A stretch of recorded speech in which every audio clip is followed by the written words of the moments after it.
Boa noite a todos, bem-vindos. Vamos começar com o livro Mantras de Vida de Loester, no capítulo 24. São esses os mantras. Todas as religiões são luzes nascidas da mesma luz, Deus. Se respeitamos as ideias dos homens, o nosso dever primeiro é respeitar a vontade de Deus. Em todas as organizações religiosas existem coisas sublimes que nos tocam o coração pela força do amor. Os erros encontrados nas instituições da Terra são alterações dos homens, que o tempo se encarrega de corrigir. A pessoa que difama uma religião da qual não faz parte, não está segura das suas convicções espirituais. Na tua súplica, meu irmão, não esqueças de pedir a Deus que te dê forças para respeitar o que existe no mundo e ainda mais forças para escolher o que te convém sem destruir o que agrada aos outros. Vivemos todos dentro da eternidade e todos somos filhos do mesmo Pai. Estou constantemente alegre com a vida e sorrindo para ela, por gratidão a Deus e amor a Jesus. O trabalho para mim é um evangelho que leio todos os dias com entusiasmo no aprendizado. Confio em todos os homens, mas tenho meu caminho a trilhar. Creio em todas as criaturas, mas só dou ouvidos a Deus. A qualquer problema que me aparece, respiro profundamente, como se estivesse me alimentando na atmosfera do Cristo, e tudo clareia na solução que agrada e que deve ser.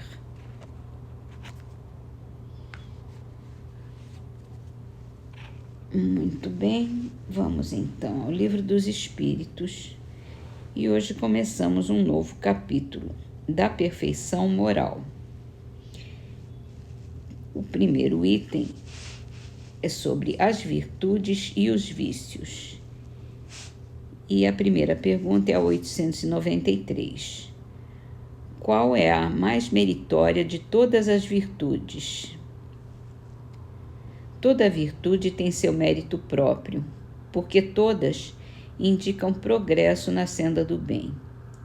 Há virtude sempre que há resistência voluntária ao arrastamento dos maus pendores. A sublimidade da virtude, porém, está no sacrifício do interesse pessoal pelo bem do próximo, sem pensamento oculto. A mais meritória é a que assenta na mais desinteressada caridade.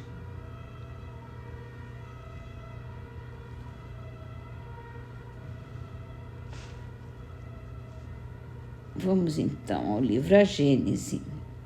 A gente está falando sobre os fluidos, em especial sobre os elementos fluídicos, da natureza e propriedade dos fluidos.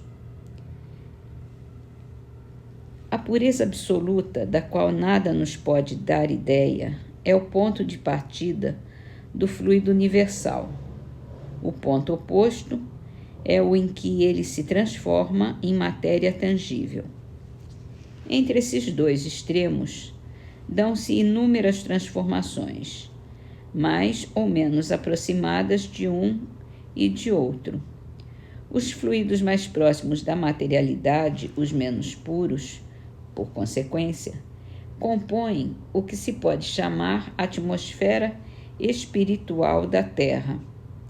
É desse meio, onde igualmente vários são os graus de pureza, que os espíritos encarnados e desencarnados deste planeta aurem os elementos necessários à economia de suas existências. Por muito sutis e impalpáveis que nos sejam esses fluidos, não deixam por isso de ser de natureza grosseira em comparação com os fluidos etéreos das regiões superiores. O mesmo se dá na superfície de todos os mundos, salvo as diferenças de constituição e as condições de vitalidade próprias de cada um.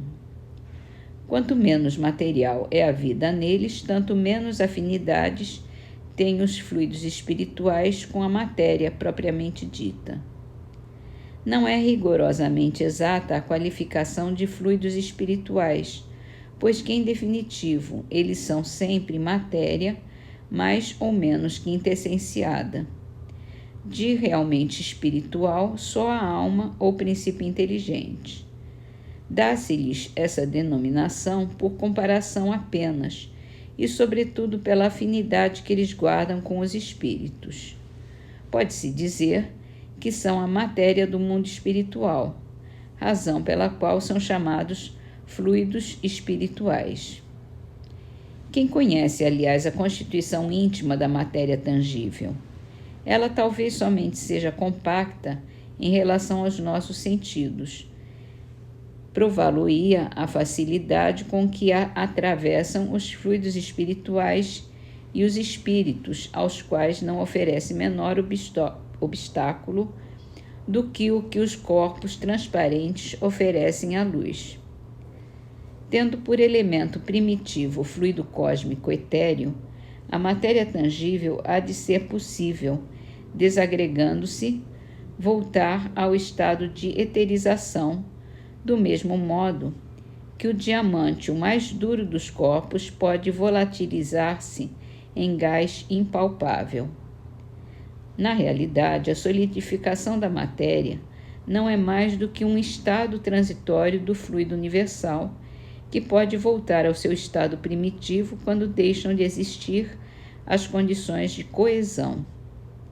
Quem sabe mesmo se no estado de tangibilidade a matéria não é suscetível de adquirir uma espécie de eterização que lhe daria propriedades particulares. Certos fenômenos que parecem autênticos tenderiam a fazer supor esse estado. Ainda não conhecemos senão as fronteiras do mundo invisível.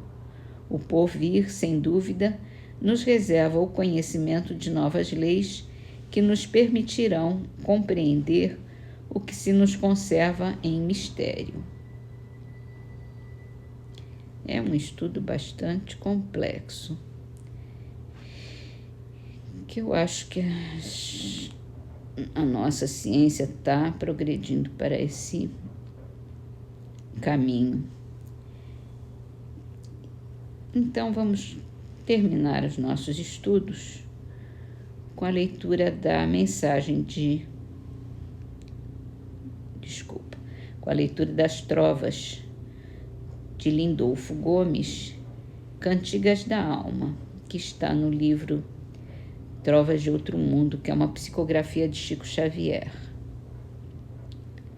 Filosofia segura nesta sentença singela: felicidade procura a quem não chama por ela. A renúncia se percebe nesta base singular: quanto menos se recebe, tanto mais se deve dar. Luz de amor, na terra ao vê-la, tenho comigo a impressão de contemplar uma estrela enlameada no chão.